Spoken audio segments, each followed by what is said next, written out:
ఉత్తర భారతాన్ని మరోసారి భూ ప్రకంపనలు వణికించాయి. నేపాల్ కేంద్రంగా మరోసారి ప్రకంపనలు చోటు చేసుకున్నాయి. నేపాల్లో దీని తీవ్రత రెక్టర్ స్కేల్ పై 7.2గా నమోదైంది.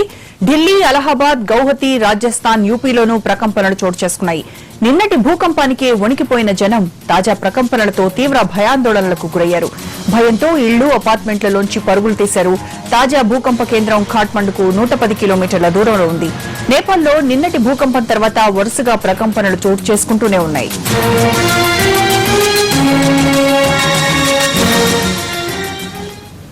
ఉత్తరాదిన మళ్లీ స్వల్పంగా భూమి కంపించింది. ఢిల్లీతో పాటు పలు ప్రాంతాల్లో కొన్ని సెకన్ల పాటు ప్రకంపనలు రావడంతో జనం మళ్లీ హడలిపోయారు.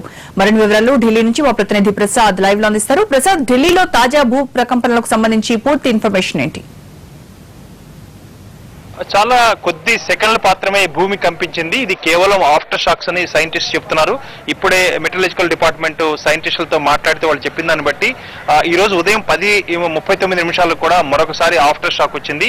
ఈ ఆఫ్టర్ షాక్స్ అన్నది ప్రధానమైనటువంటి భూకంపానికి దాని తర్వాత వచ్చే ప్రభావితం చూపే భూకంపాలతో సమానమని. అయితే ఇది ఒక రకంగా 6.9 నమోదైనట్లుగా భారత వాతావరణ పరిశోధన శాఖ అధికారులు చెప్తున్నప్పటికీ కూడా యుఎస్ జియోలాజికల్ సర్వే ఇస్తున్న ప్రకారం ఇది కేవలం 6.7 మ్యాగ్నిట్యూడ్ గా నమోదైంది. ఇది కేవలం కొద్ది సెకండ్ల పాటే వచ్చింది.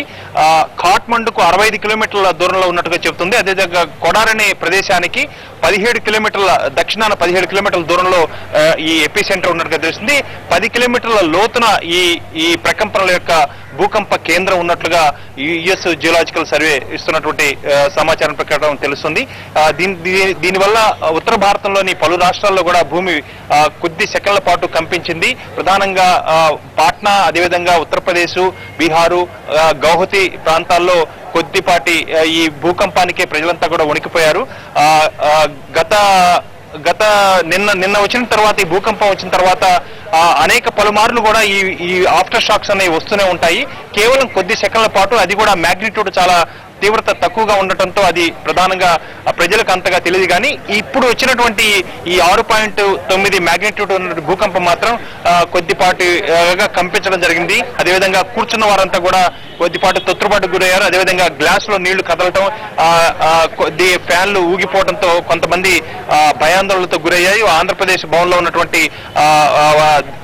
రూముల్లో గదుల్లో ఉన్నటువంటి వారంతా కూడా భయాందోళనతో పరిగెత్తుకుంటూ కిందికి రావడం జరిగింది. ఈ కొద్ది సెకండ్ల పాటు ఈ భూకంపించడంతో పెద్ద నష్టమేం జరగలేదు. కానీ ఇంకా సమాచారం ఏ రకంగా ఉండబోతున్నది మరికొద్ది సేపటి తర్వాత మరింత సమాచారం తెలిసే అవకాశం ఉంది. అయితే వరుసగా చోటు చేసుకుంటున్న ఈ భూ ప్రకంపనల వల్ల ఎటువంటి నష్టం ఉండకపోయినప్పటికీ కూడాను ప్రజలు తీవ్రంగా భయాందోళనలో ఉన్నారు. నేపాల్లో కూడా వరుసగా భూ ప్రకంపనలు చోటు చేసుకుంటూనే ఉన్నాయి. ఈ ప్రభావం ఉత్తర భారతంపై పడుతూనే ఉంది. మరి అధికారులు ఏమైనా ప్రజలను అలర్ట్ చేసేటువంటి పనిలో ఉన్నారా?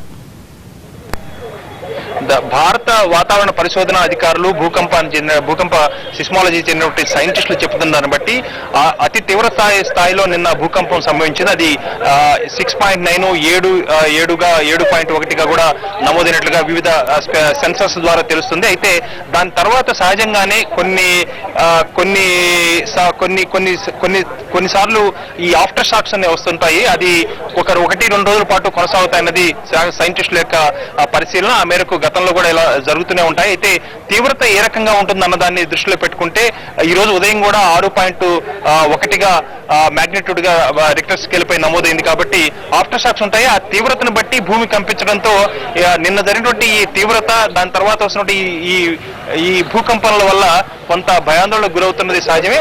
ఇప్పటికే వాతావరణ పరిశోధన అధికారులు, సిస్మాలజీ చెందినటువంటి సైంటిస్టులంతా కూడా ప్రజలను అప్రమత్తం చేస్తున్నారు. ఏ రకంగా వ్యవహరించాలి, భూకంపం వచ్చినప్పుడు బల్లల కింద ఉండాలి, అదేవిధంగా కార్నర్ కి వెళ్ళాలి, గోడల దగ్గర ఉండొద్దు అన్న అంశాన్ని ఇప్పటికే తీవ్ర స్థాయిలో ప్రచారం చేస్తున్నారు. అదేవిధంగా మీడియాను కూడా అభ్యర్థిస్తున్నారు. అయితే ఉత్తర భారతంలో వచ్చినటువంటి ఈ భూకంపం మాత్రం పెద్ద తీవ్రతగా ఉన్నట్టుగా లేదు. కేవలం కొద్ది సెకండ్ల పాటు కంపించింది. కాబట్టి ఈ ఆఫ్టర్ షాక్స్ వల్ల పెద్ద కంగారు పడాల్సిన అవసరం లేదని మాత్రం సైంటిస్టులు చెప్తున్నారు. రైట్ ప్రసాద్, ఒక షార్ట్ బ్రేక్ తీసుకుందాం. Stay tune.